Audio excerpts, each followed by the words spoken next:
Hello, everybody. Welcome to the Small Business Edge Spotlight, which is part of our Small Business Edge Bootcamp for women and minority business owners. This week, it's Technology Week, week 5 of our 6-week program. And I'm excited about our Small Business Spotlight today. And I'm even more excited about the guest expert that we have to help our Small Business Spotlight. So let me introduce our guest. Monique Rodriguez is the founder and CEO of Mielle Organics.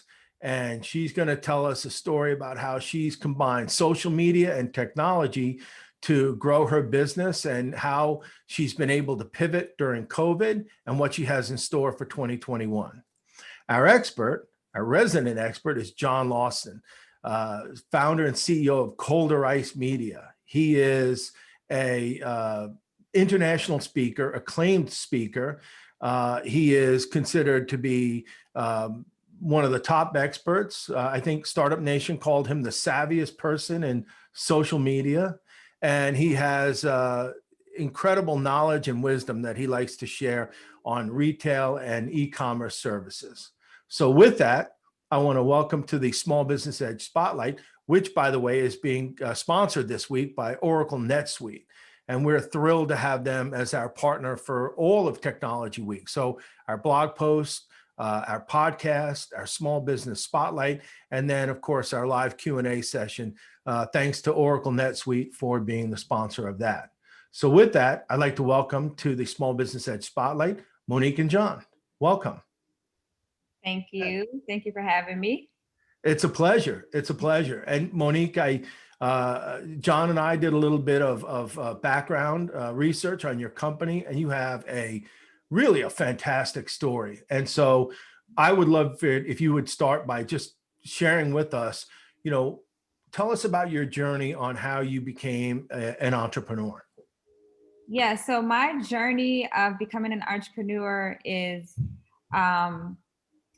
a fun yet challenging journey, I think, as with all entrepreneurs. I started my journey in 2014. My background was in nursing. So I worked as a registered nurse for 8.5 years. I started in labor and delivery, and then I transferred over to home health. So I had completely no business experience, no marketing background, nothing that had to do with business. But I've always had the desire to be an entrepreneur ever since I was a young girl. I grew up in an environment where, it wasn't really, what's the word I'm looking for? Like, following your dreams was not something that was taught to me. It was, you have to learn how to survive. You need to go to school, you have to go to college. And then after college, you work a 9-to-5 job, and you work that job until it's time for you to retire, and then you collect your pension. That was what my mom instilled in me. So it was, everything by the book. So I lived my life by the book, and I did everything that I thought that I was supposed to do. So even though I had this dream and this desire to own my own business, I wasn't exposed to that. I didn't see it. So I didn't think that it was something that was even attainable for me coming from where I came from. So I lived the comfortable route. I went to nursing school, became a nurse, and I realized that after working as a nurse, I was not happy. I was not fulfilled. I felt like I was in a box. I'm a very creative person. I'm a visionary. I like to create. I like to connect with people. And nursing had me stuck in a box. I was not able to be my authentic self. And, I really didn't know a way out of nursing. So before Mielle, I tried to start a lot of different things. I went from like direct sales. I tried to start a jewelry company. I tried to even start my own nursing agency because I was trying to find a way out. I was searching to be an entrepreneur, but didn't know exactly how to do it. In 2013, 2013, I became pregnant with our third child, and very excited about the pregnancy. It was our first son, and I had a high-risk pregnancy, and I was still working as a nurse. And unfortunately, that pregnancy, because it was so high risk, I ended up having a uterine rupture, and my son passed away at birth. Okay. So when that happened, my whole world was just completely torn upside down. I was extremely lost. I was searching for purpose. And then I had to go back to a job after my maternity leave. I had to go back to a job that I wasn't invested in. Right. And so could you imagine doing something that you were not already happy in, and then you just suffered this extreme loss that you were not expecting? So I was just like, okay, God, what, I know this cannot be it. I know you have something more in store for me. And after a lot of soul searching, I went on a spiritual journey, mental journey, just to get myself out of what I was going through and to be sane for my two daughters that I still had to raise and be there for.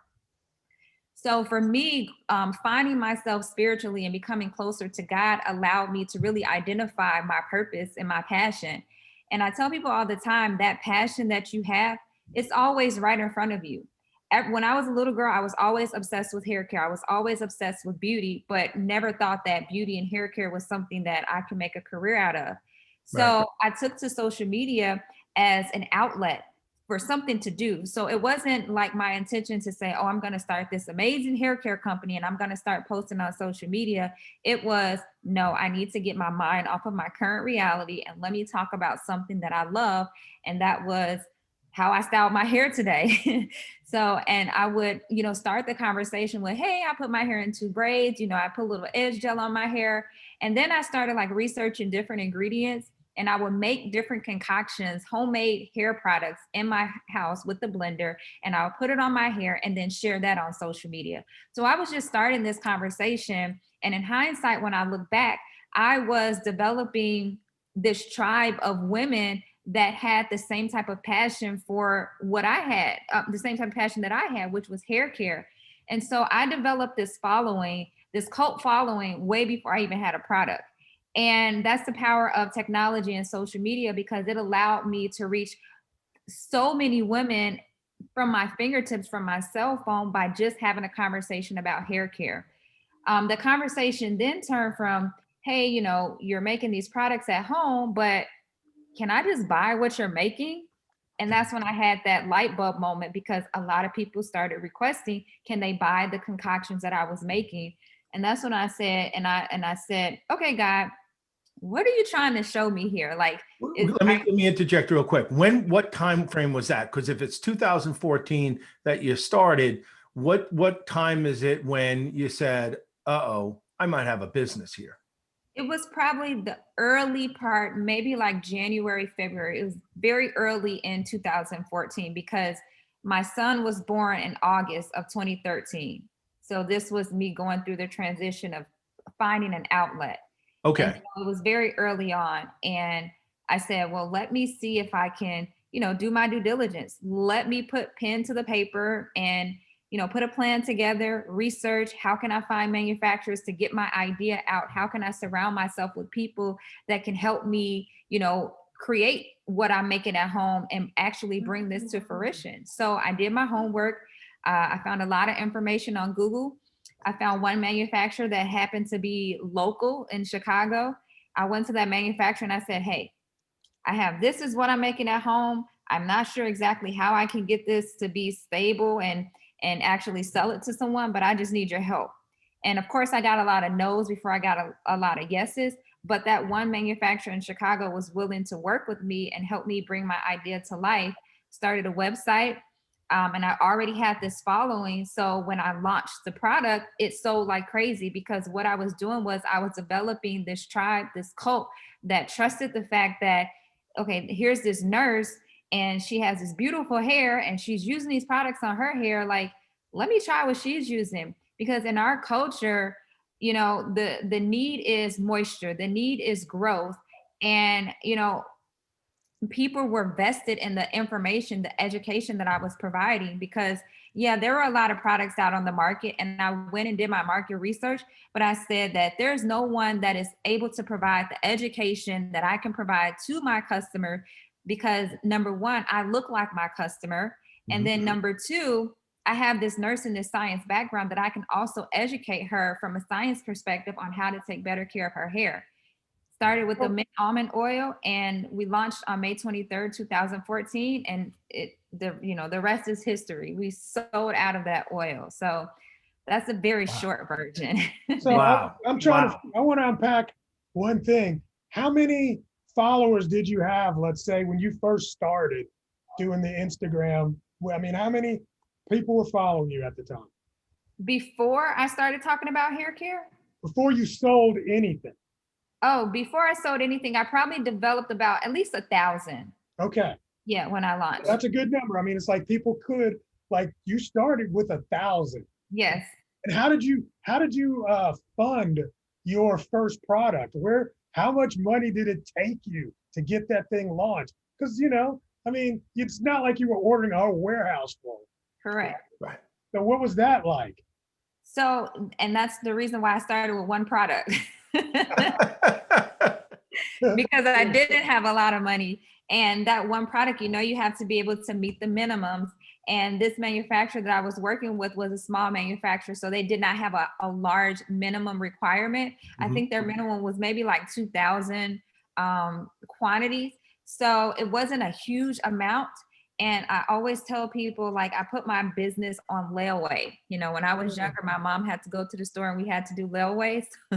So, I say that my business was on layaway because I was financing, the website, the product development with my nursing paychecks. Wow. So every time I got paid, I would apply a huge portion of my paycheck and invest that into my business until, I started to, put all the pieces together. And then once we were able to launch, that money that I made from the launch, because we sold out, obviously it was profitable. I had a large profit margin and I was able to take that and order more product and do other things with marketing. So it was literally bootstrapping. Awesome. Yeah, it's John, it's the reverse method, right? She got the audience first and then developed the product, right? Instead Yes. of developing the product and saying, okay, where's the audience? How do I get Right. my followers now? That's Not actually, only that, I mean, not only that, the audience asked her for the product, yeah, yeah. right? Well, So you didn't really have to do like, okay, we're going to do some kind of focus group. yeah, Focus in on everything you were doing is like, I want to be like her. What's she doing? That was awesome.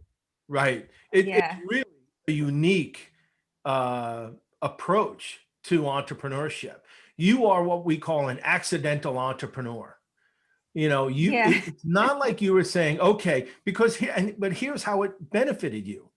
Because somebody who is saying, I'm going to be, an entrepreneur, I'm going to develop my own business. They start with the product first. And Yes. then, some of the smart ones try and prove that concept quickly. Okay, I'm going to develop a product. I'm going to find somebody who can buy it from me. But rarely do they develop the audience. And you weren't even developing an audience with a product in mind. I mean, Right. that's what makes it organic, thus the name, right? Mielle Organics. But really, I think that is phenomenal. And that's a story that you hear, you're like 1 in 1,000, maybe even 1 in 10,000, where you took that approach. Yeah, I would say that one of the things that I learned growing up, because obviously I didn't grow up in a rich background, I was probably a little bit over low middle class. You learn survival and you learn how to use your advantage to your disadvantage. So me being a woman minority owned business, I didn't have a lot of resources. So when I knew that I wanted to take this serious, I had to basically modify my current strategy to fit my current reality. And my reality was I didn't have a lot of money, but I knew how to connect with people. I think I'm a very likable person. I was able to develop trust with my audience. And sometimes, I think that when people have that advantage, they're missing the fact that you still got to connect with people. People like to do business with who they know, like, and trust. Yes. And once you develop, like, you have to date your customers.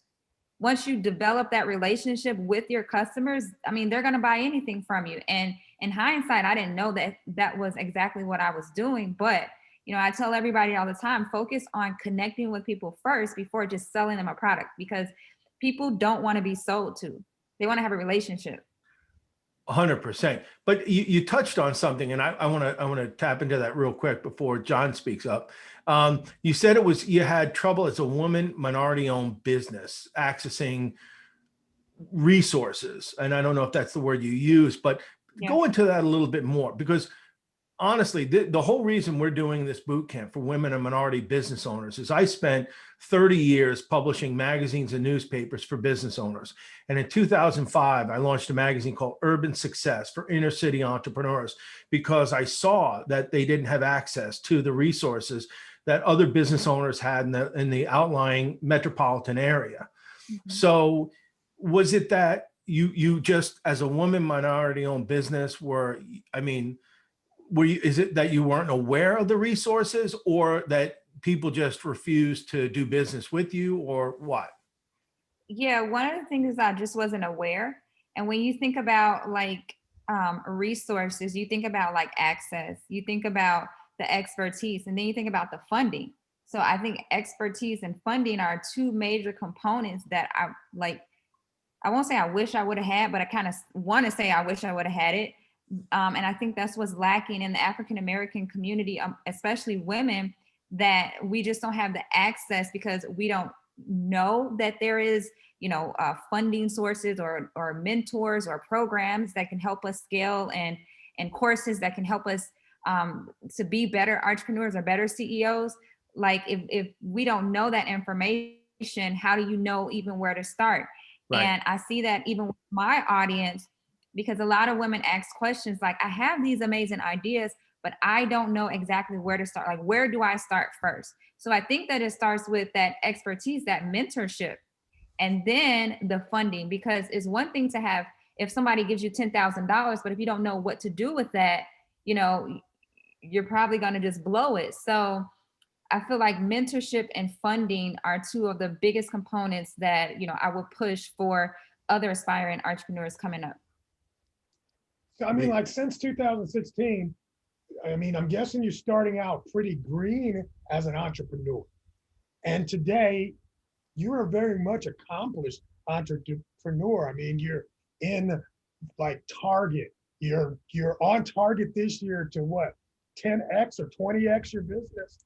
And I mean, it's kind of amazing what you have accomplished over these years. So my question is, like, I think like the internet is a great equalizer. So yes, we have all, definitely in the African American community, been not as aware of what is out there. Mhm. But on the internet now, it's there. It's right in front of us. Now you just got to know what question to put in to Google, right? Right. So, I mean, what would be like one of the questions you're like, people, you got to put this in if you're going to be in business that you learned over the last 4 years? That is like, okay, this is what you need to know, and it's out there. Ooh, that's a tough question, because there are so many different questions that you could type in Google to try to find out. And that's the thing, like Google is a crowded place and you got to sift through all the information. And then as you sift through the information, you have to also ask and fact check the information to make sure that the information is valid. So that's why, like, I also recommend mentorship, because you're going to spend a lot of wasted time trying to search for the right answer. So for me, one of the key things that I know that I was searching in the beginning was, how can I get a business loan? How can I get funding for my business? Did I find the answer? No. But that was because I felt like I thought that I needed a lot of money to start. And then, nowadays, because of the internet, because of this digital space that we live in, you technically don't need a lot of money to start. You really need an audience. Because you can start with one product, just like I did. And if you have that audience, your audience is going to support you. And therefore, you're going to have the funding to keep pouring into your business. So that was one of the first questions that I typed in. But I would also say what worked really well for me were podcasts. I listened to a lot of business entrepreneurial podcasts. Entrepreneurial 2.0 was one of my favorite podcasts in the beginning. I'm not even sure if she still records episodes, but it helped me a lot. It helped me understand from a business perspective. It helped me understand how to market, the importance of branding, the importance of building that relationship with my customer. So there are a lot of podcasts out now that are giving you the steps. I actually have one myself It's called the Secret Sauce to Success podcast, where I'm also giving back and helping entrepreneurs step by step and giving them tactical information that they can use and apply to their business. So that worked really well for me. But I mean, to pinpoint a specific question is kind of hard because there are so many, and then you still have to sift through the noise to get to the right answer. Yeah. You went back. That was the best part. Really, just about how to siphon through it all. That was awesome. Yeah. Yeah. And just to know that to ask those questions, any questions, because it's like it's like the whack-a-mole game. You ask this question and then another one pops up, and you hit that one and then another one pops up. Let me ask you a question now though. And the focus here is going to be on technology, but I love your story. But before I ask about the technology end of it, I want to ask, do you have like a board of advisors now, or do you have a mentor now that works with you? I don't have a board of advisors yet, but I do have a mentor that I work with. And I have like 3 mentors. I have a spiritual mentor to keep my head sane because you need that. You need to stay grounded. Yeah. And then I have 2 business mentors. That's almost a board of advisors. So do they ever come together? Do you ever meet with them together? Not as, no, not all of us together. No, I kind of meet with them individually. 2 of them know each other, but the other one doesn't know the other 2. So, and then obviously with COVID, it's really hard to meet with people. So I haven't met with anyone in a while, just obviously via phone or Zoom, but, we usually just meet like one-offs, like one-on-ones. I'm sorry. Yeah. So it begs the question, COVID hits. How does your business change when COVID hits? And then you're in uncharted territory like everybody else in the world, and you're trying to figure out, what steps do I take? Where do I invest my money? Is now a good time to invest in technology in my business? Because I've always been wanting to do something, and if it's downtime, let me take advantage of it. So part 1, how did COVID change your business? Part 2, how did you come up with the answers to the forks in the road that you came to? Okay, so part 1, COVID did extremely well for my business. Oh, that's awesome. Because we were able to leverage technology in a major way, and we were able to pivot before anyone else pivoted. And not to brag, but we were ahead of the curve because we are a very digital focused company. The brand was started on social media. Right. So, we like I tell my husband this, my ear is so connected to our consumers. Like I already know what they're looking for. And so COVID was like really great for our business. We saw exponential growth when the pandemic hit, not only just on e-commerce, but also in the retail space, which was very shocking to us, but it was huge for us.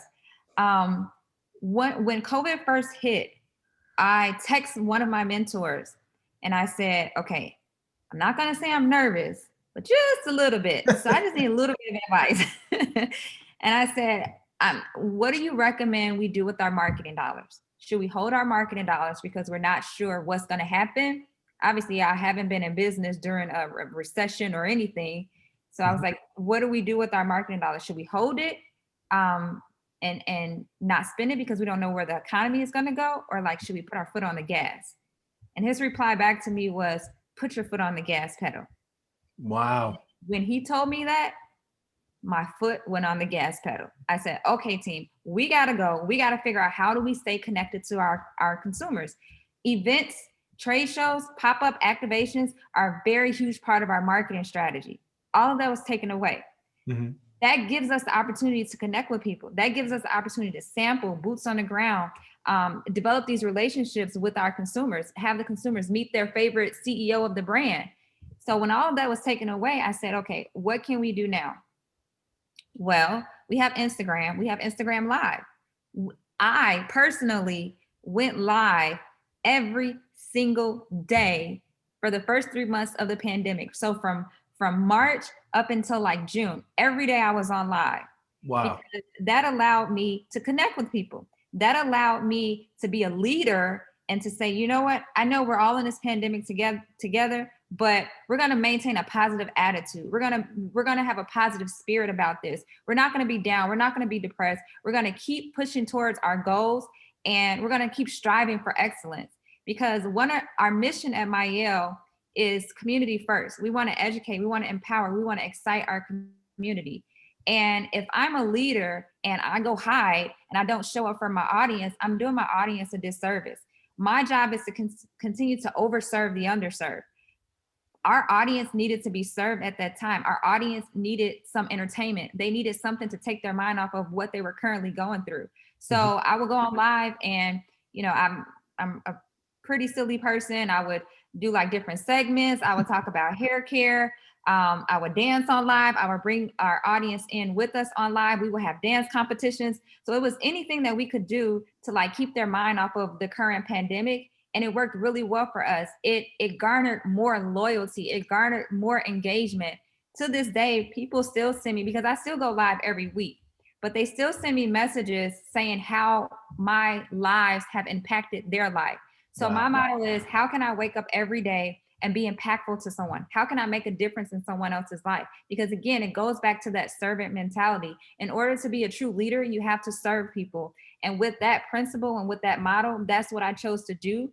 And with that being said, we saw a huge increase, a huge spike in our company because of that loyalty, that commitment. People wanted to support what I was doing and how I was pouring into them. And I wasn't doing it because I thought that our sales were going to increase. I was really doing it because I'm like, I still want to connect with our consumers. People are buying from me. I want to know the people that are buying from me. I want them to see me.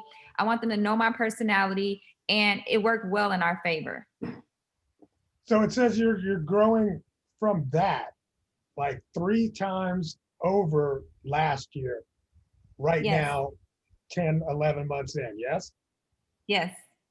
And how often, you said you did it every day. Did you do it at the same time every day, or just when you felt like, how do you build that cachet in that audience? Yeah, so it was Monday through Friday at 7:00 every day. Monday through Friday. So they were expecting it. Like they were like, okay, I'm waiting. Like they would literally sit on their phones and refresh the screen to see who was going to be on live first. That's incredible. A lot of interaction with them and with you. Yeah. Brilliant. Yeah, it really is. Tell us a little bit about how technology has played a role, because you can't grow the way you have grown and still do everything by pen and paper, right? It's a little hard, but so tell us, what did you have like some specific investments in 2020 around technology to help you grow your business? So we did invest in NetSuite. Mhm. My husband, his background is actually in IT. He went to school for computer science. So we work very well together because we have different skill sets that work very well for the business. And with his background being in operations and IT, he was used to doing a lot of our work via Excel sheets. And we were using like QuickBooks and things of that nature. And because of the company was growing so fast, we could no longer like stay organized by using just Excel sheets. It was becoming all over the place. So we were referred to use NetSuite by a friend of ours who had just implemented NetSuite for their business. And it was a long process, but using NetSuite, and I'm not the technology guru on that side, but just seeing how much easier it is for me to just get a snapshot of the business has helped tremendously, because now I can just check my email. I get my reports every day and I can see a quick snapshot of how the business is doing versus, asking to see an Excel sheet. Well, where's this Excel sheet and where does this go? Okay, now can you show me this? Now show me this in QuickBooks. So now everything is all under one hub and I get that snapshot, and it just makes things just flow so much better. So that was a huge investment that was totally worth it for 2020. There you go. Okay, I gotta ask. I just gotta ask. Yeah. Only because I'm like a little fanned out. Okay, I mean, like you just did the campaign with Teyana Taylor, right? Yeah. I mean, she was singing the praise of your product, literally singing it. I mean, how did that come about, and what's that like? And it, you know what I'm saying? Working with these kind of celebrities now, how has that changed your business? It's changed my business tremendously because, you know, it's all about people. They love the validation. They want to use what their favorite celebrity is using as well. So we have a great PR team that we work with. And one of our strategies was to get as many products in influencers' hands as we can. Mm. Because, you know, not only does that resonate with, you know, customers, but it also resonates with other celebrities. So it's like when you have celebrities that are now sending you DM asking, can they get a gift box and can they try the products? It's like, oh my goodness, like, you know, such and such is like sending me a message, because that happens. And so you get that notoriety, and we're all about authenticity, right? You know, we want to work with celebrities that try the brand, love it, and then want to promote it. Because it has to be genuine, because we live in a society where people can tell who's being genuine and who's being fake. So now I'm not going to lie, the celebs, they do want to be paid for endorsements. It's no different than Sprite pays LeBron James for him endorsing Sprite, but that still doesn't negate the fact that he still may drink Sprite. So, you know, it's part of your marketing budget, and it works really well for us. And, you know, we have a great relationship with the celebs that that we work with, and the celebs that, you know, are just hit or miss, or they, you know, talk about our products, or if we notice that they're just product junkies and they're talking about several different products, like, we're not going to work with them because we know that they're just in it for the check. But we have some very loyal celebrity clients that we work with that are committed. And when their contract is up, they're like, hey, you know, we would love to continue on working with you guys. And so that's a good feeling, because we know that we have great products. And that's the thing, like, no matter how great your marketing strategy is, no matter how many celebrities you have post for you, if you have a crappy product, it's not, you know, your business is not going to be growing and it's not going to be sustainable. So you got to have both. No Yeah. amount of marketing is going to negate, or no amount of marketing is going to cover up the fact that your products are horrible. So you got to have both. So, again, you have such a great success story, and it is unique. I feel like you've gotten past the levels, obviously, of, you know, where most business startups fail, right? Especially in that first 5 years. But it seems like you've had such a great story. Where you are today, do you still have issues that pertain specifically to being a woman and minority-owned business? Like, do you say, I'm still dealing with that? Or are you at a level now where people see your success and they say, this is a smart entrepreneur, we, you know, and they put their unconscious bias aside and say, we love to do business with you? No, I would still say there are still struggles. You know, It still wakes up black. I'm just gonna say it. I do. That again. I said I still wake up black. I mean, no matter how much success you have, you're still gonna wake up in America black. And it's that. I mean, you can't. There's that's always there. That's I think he said it perfectly. Yeah. Well, and so that's the whole, again, that's the whole reason for this boot camp that I'm doing, you know, is to address that and say, okay, you know, here's Monique, incredibly successful, started out as an accidental entrepreneur, has grown her business successfully, and this is how she has pivoted and dealt with, you know, conscious and unconscious bias.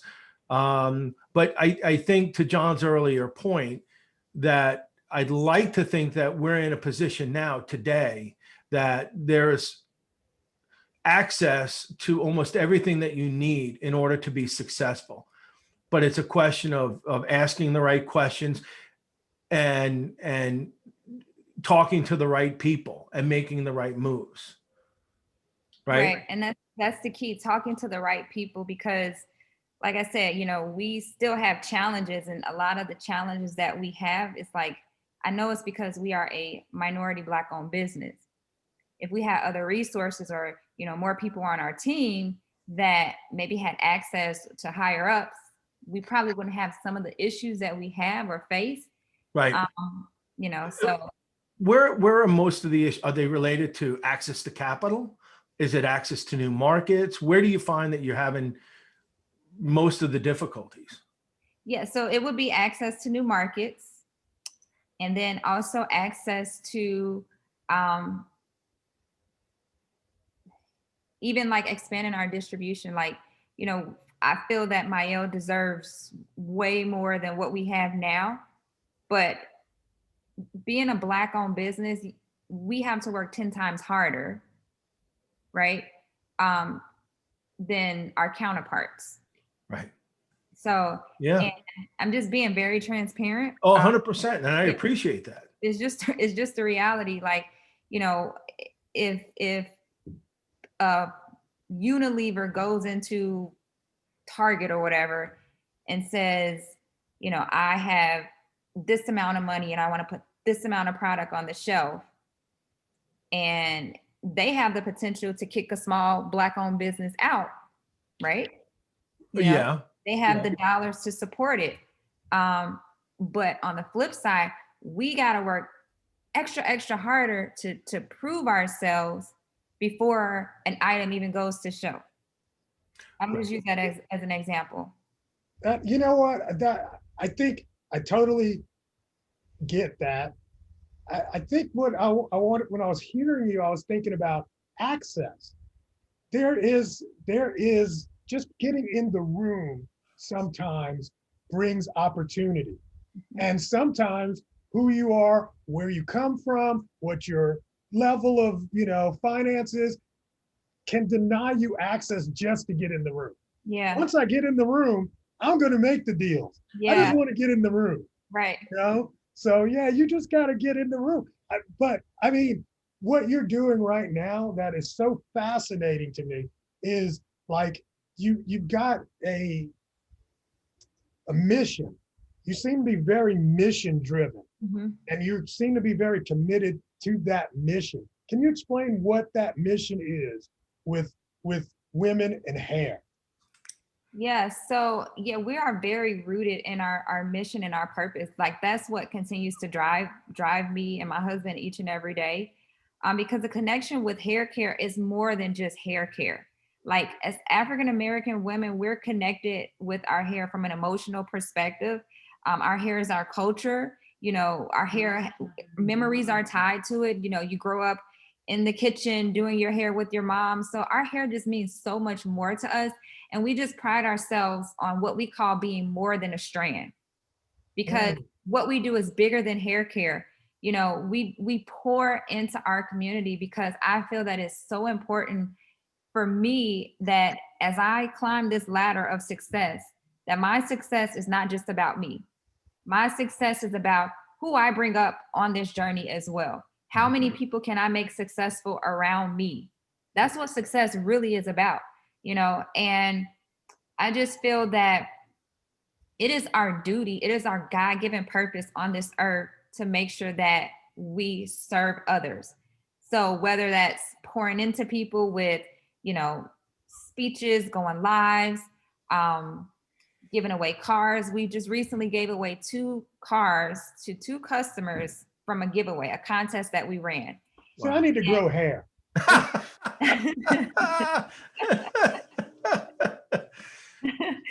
And it was what was so touching to me is that, like, to hear their stories, and like one lady, her car was leaking water from the ceiling, and her car, when she put it in park, it was still rolling. So they have like stories, but it's like they still support and they buy my products no matter what's going on. So it's like, it's my duty to make sure that I can serve them to the best of my ability.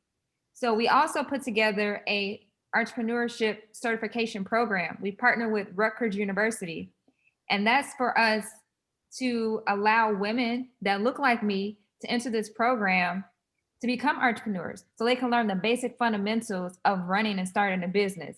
And it's free to them. We're paying for it.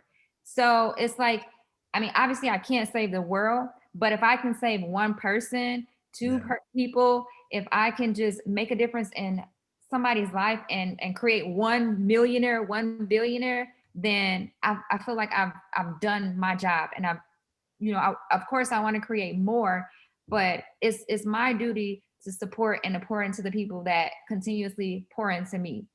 And Yeah, that's that's beautiful. what needs to drive us. That is beautiful. So we're in the home stretch of this spotlight.